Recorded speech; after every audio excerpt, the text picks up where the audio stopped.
जय श्री कृष्णा। आइए सुनते हैं बैसाख मास महात्म्य का 23वां अध्याय। एक समय सूत जी महाराज सबको भगवत भक्ति के लक्षण तथा बैसाख स्नान की महिमा बताते हुए राजा अम्बरीश और नारद मुनि का वृतांत सुनाते हैं। सूत जी महाराज बोले, एक समय राजा अम्बरीश ने नारद जी से बोला, हे मुनि श्रेष्ठ, आप संपूर्ण लोकों पर अनुग्रह करने वाले हैं। आपने भगवान विष्णु के सगुण एवं निर्गुण ध्यान का वर्णन किया। अब आप भक्ति का लक्षण बतलाइए।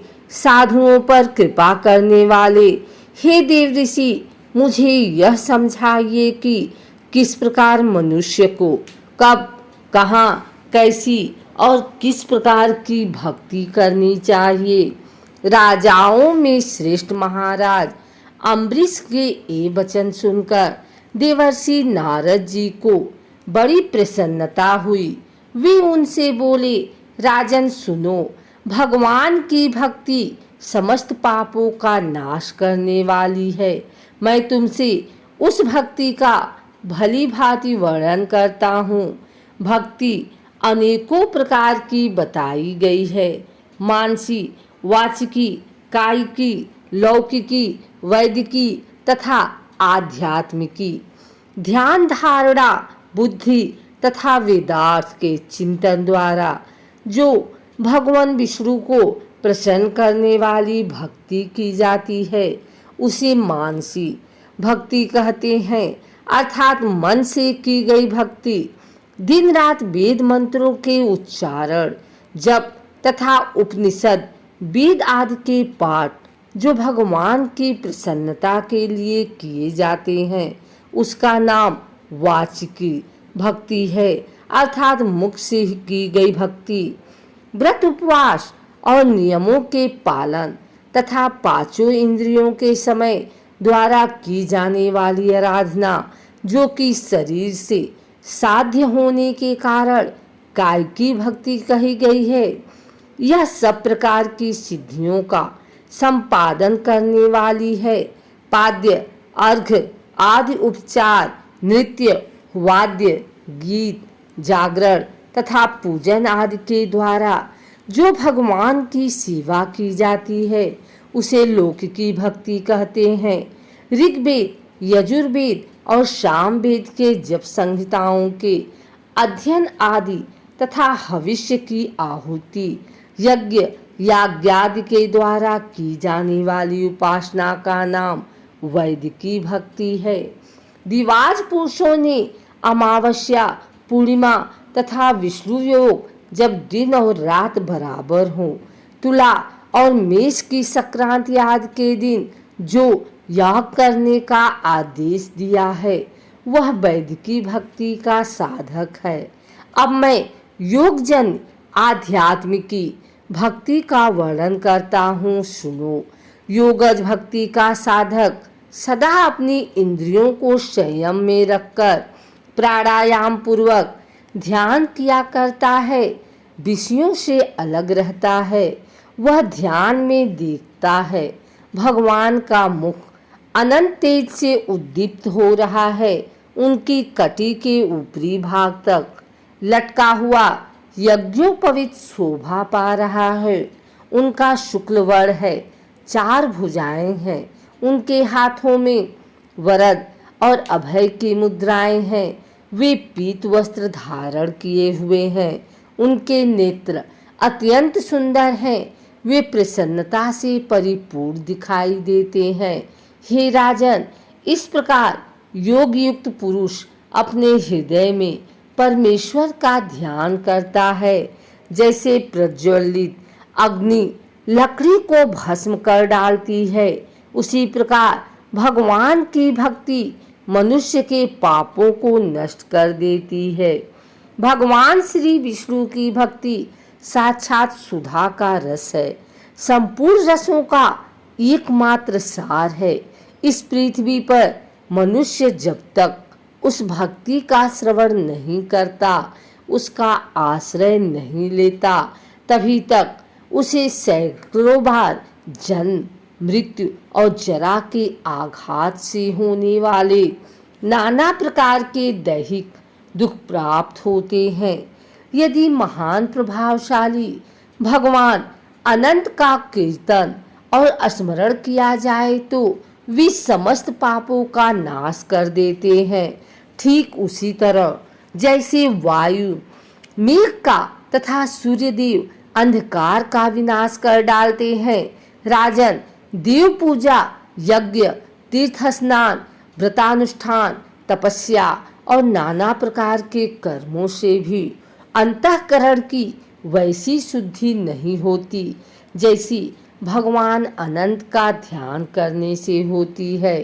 नरनाथ जिनमें पवित्र यश वाले तथा अपने भक्तों को भक्ति प्रदान करने वाले विशुद्ध स्वरूप भगवान श्री विष्णु का कीर्तन होता है, वे ही कथाएं शुद्ध हैं तथा वे ही यथार्थ, वे ही लाभ पहुँचाने वाली और वे ही हरि भक्तों की कहने सुनने योग्य होती हैं। भूमंडल के राज्य का भार संभालने वाले धीर चित महाराज अम्बरीश, तुम धन्य हो, क्योंकि तुम्हारा हृदय पुरुषोत्तम के ध्यान में एक तान हो रहा है तथा सौभाग्य लक्ष्मी से सुशोभित होने वाली तुम्हारी नैष्ठिक बुद्धि श्री कृष्णचंद्र की पुण्यमयी लीलाओं के श्रवण में प्रवृत्त हो रही है। हे भूपते, भक्तों को वरदान देने वाले अविनाशी भगवान श्री विष्णु की भक्ति पूर्वक आराधना किए बिना अहंकारवश अपने को ही बड़ा मानने वाले पुरुष का कल्याण कैसे होगा। भगवान माया के जन्मदाता हैं, उन पर माया का प्रभाव नहीं पड़ता। साधु पुरुष उन्हें भक्ति के द्वारा ही प्राप्त करते हैं, इस बात को तुम भी जानते हो। राजन, धर्म का कोई भी तत्व ऐसा नहीं है जो तुम्हें ज्ञात न हो, फिर भी जिनके चरण ही तीर्थ हैं, उन भगवान की चर्चा का प्रसंग उठाकर जो तुम उनकी सरस कथा को मुझसे विस्तार के साथ पूछ रहे हो, उसमें यही कारण है कि तुम वैष्णवों का गौरव बढ़ाना चाहते हो, मुझ जैसे लोगों को आदर दे रहे हो। साधु संत जो एक दूसरे से मिलने पर अधिक श्रद्धा के साथ भगवान अनंत के कल्याणमय गुणों का कीर्तन और श्रवण करते हैं, इससे बढ़कर परम संतोष की बात तथा समुचित पुण्य मुझे और किसी कार्य में नहीं दिखाई देता। ब्राह्मण, गौ, सत्य, श्रद्धा, यज्ञ, तपस्या, श्रुति, स्मृति, दया, दीक्षा और संतोष, ये सब श्री हरि के स्वरूप हैं। सूर्य, चंद्रमा, वायु, पृथ्वी, जल, आकाश, दिशाएं, ब्रह्मा, विष्णु, रुद्र तथा संपूर्ण प्राणी उस परमेश्वर के स्वरूप हैं। इस चराचर जगत को उत्पन्न करने की शक्ति रखने वाले वे विश्वरूप भगवान स्वयं ही ब्राह्मण के शरीर में प्रवेश करके सदा उन्हें खिलाया जाने वाला अन्न भोजन करते हैं। इसलिए जिनकी चरण रेणु तीर्थ के समान है, भगवान अनंत ही जिनके आधार हैं, जो संपूर्ण प्राणियों के आत्मा तथा पुण्यमयी लक्ष्मी के सर्वस्व हैं, उन ब्राह्मणों का आदर पूर्वक पूजन करो। जो विद्यमान ब्राह्मण को विष्णु बुद्धि से देखता है, वही सच्चा वैष्णव है तथा वही अपने धर्म में भली भांति स्थित माना जाता है। तुमने भक्ति की सो सब मैंने तुम्हें सुना दिया। अब गंगा स्नान करने के लिए जा रहा हूँ। यह बैसाख का महीना उपस्थित है, जो भगवान लक्ष्मीपति को अत्यंत प्रिय है। इसकी भी आज शुक्ल सप्तमी है। इसमें गंगा का स्नान अत्यंत दुर्लभ है। पूर्व काल में राजा जनहू ने बैसाख शुक्ल सप्तमी को क्रोध में आकर गंगा जी को पी लिया था और फिर अपने दाहिने कान के छिद्र से उन्हें बाहर निकाला था। अतः जन्हू की कन्या होने के कारण गंगा जी को जाह्नवी कहते हैं। इस तिथि को स्नान करके जो आकाश की मेखलाभूत गंगा देवी का उत्तम विधान के साथ पूजन करता है, वह मनुष्य धन्य एवं पुण्यात्मा है।